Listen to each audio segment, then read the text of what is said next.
everybody. I'm Lindsey Nelson here with some of the National League champion New York Mets. Rusty Staub, Tug McGraw, Willie Mays, Cleon Jones. We're going to talk about how the New York Mets won the National League pennant and how they're going to do in the upcoming World Series. August 30th is fairly late in the baseball season, and on August 30th, the New York Mets were in last place in the Eastern Division of the National League. Rusty Staub, how in the world did the New York Mets win the pennant? Well, Lindsey, I think when we went into September, for the first time we had everybody that was supposed to be in the lineup. Buddy was back, Cleon was back, Grody was back, I was healthy. Pitching was doing great.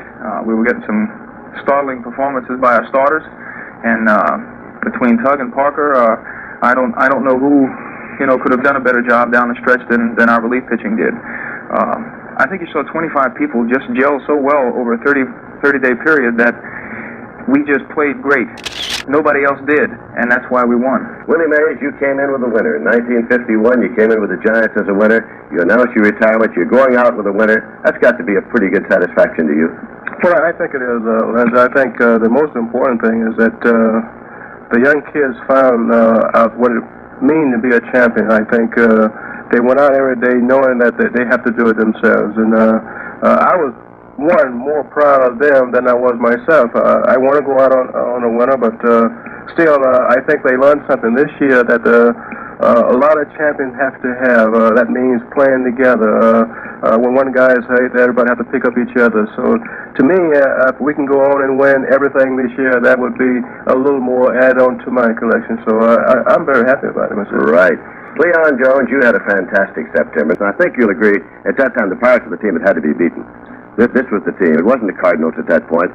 It wasn't Montreal. The Pirates were the team that had to be beaten. Now there was a play. Cleon Jones was playing left field. And Dave Augustine was batting. Richie Zisk was at first base.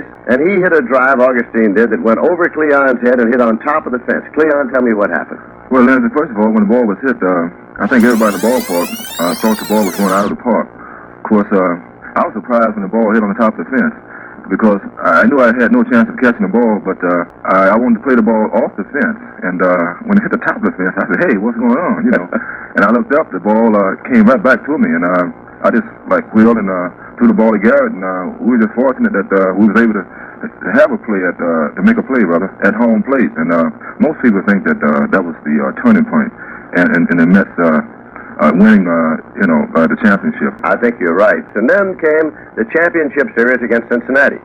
Now, Cincinnati won the first game at Billingham, beat Seaver. Then the New York Mets won the second game. A fantastic job by John Matlack.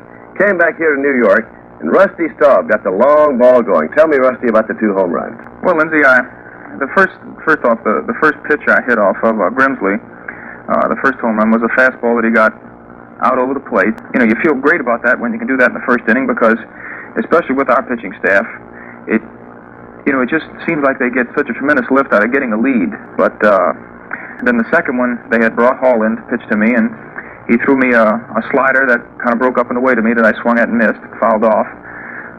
Then the next pitch was a curveball, which I hit out. And when you see the way your teammates feel about it, you have no idea what it means to you inside. And then Jerry Koosman takes over from there. The Mets are up 9-2 when the Reds' frustrations finally boil over. Ground ball hit down to first base. Milner has it, throws to Buddy Harrelson, one to first, double play! And a fight breaks out. Pete Rose and Buddy Harrelson, both clubs spill out of the dugouts, and a wild fight is going on. Jerry Koosman's in the middle of the fight. Everybody is out there. Buddy Harrelson and Pete Rose got into it. Rose apparently thought that Harrelson had done something in making the double play. Rose outweighs Harrelson about 35 pounds. And now, Buzzy Capra is in a fight. Out in center field, another fight breaks out.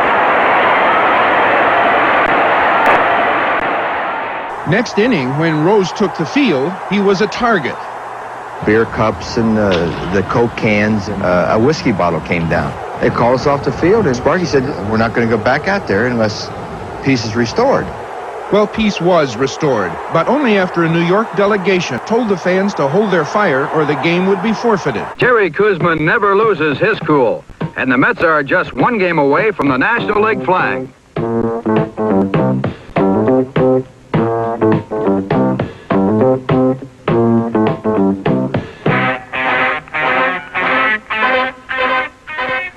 Superman may not be undefeated anymore, but his sense of humor is intact. Buddy will merely resume his role as a mild-mannered shortstop in Gotham as George Stone tries to seal the pennant for the Mets.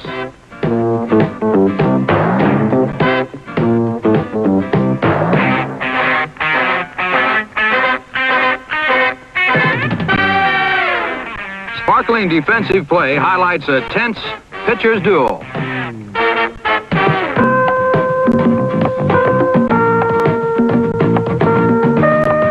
Rusty Staub saves the game for Stone with a pretty over-the-shoulder grab.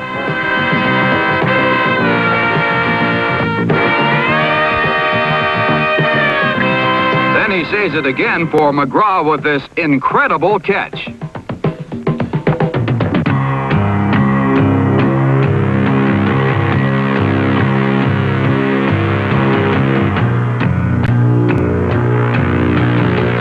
Pete Rose connects with a Harry Parker fastball in the 12th inning, and the stage is set for sudden death in the 5th game of the National League playoffs.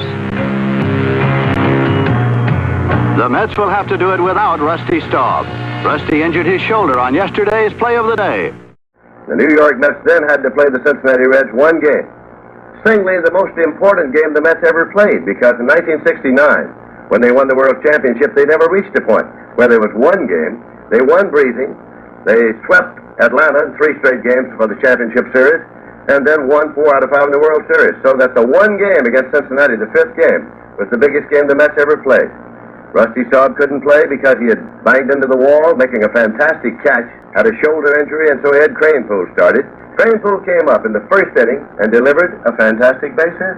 How does this happen? It's funny, Lindsey. He's got all the experience. He's a seasoned veteran. And, you know, he must have been really anxious to be able to get up there and be able to contribute and prove that he could still hit, you know, under any circumstances. And sure enough, he came through when the time was there. Now we're in the 5th inning, and Garrett led off with a double. And Wayne had a sort of a tough time in the championship series. He had a base hit the first time up. He'd gone 0 for 19.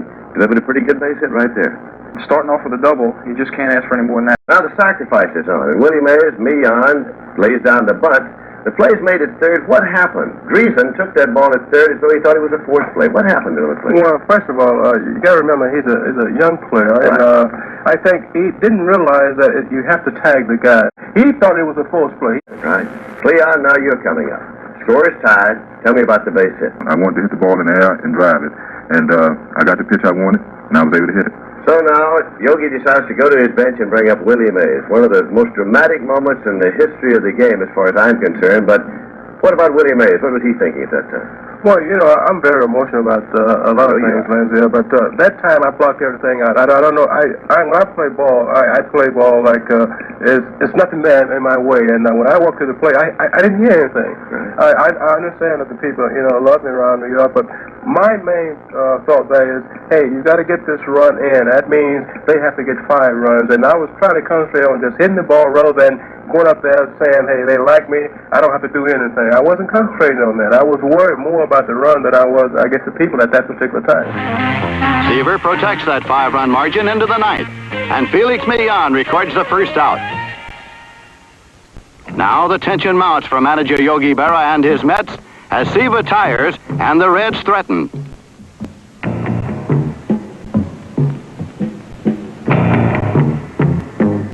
Cincinnati loads the bases with just 1 out, and the heart of the batting order coming up. Yogi decides it's Tug McGraw time again. Jane Jarvis, Shay's Queen of Melody, always plays an Irish medley when Tug McGraw arrives at the mound. Mets need 2 outs to win it. Tug McGraw, proclaim the battle cry, you gotta believe. Towering pop-up. It's an infield pop fly, and Bud Harrelson will be under it. They invoke the infield fly, rolling through down. The roar starts to build. Ground ball down to first base. It should be the pennant. McGraw covering. It's all over. It's all over.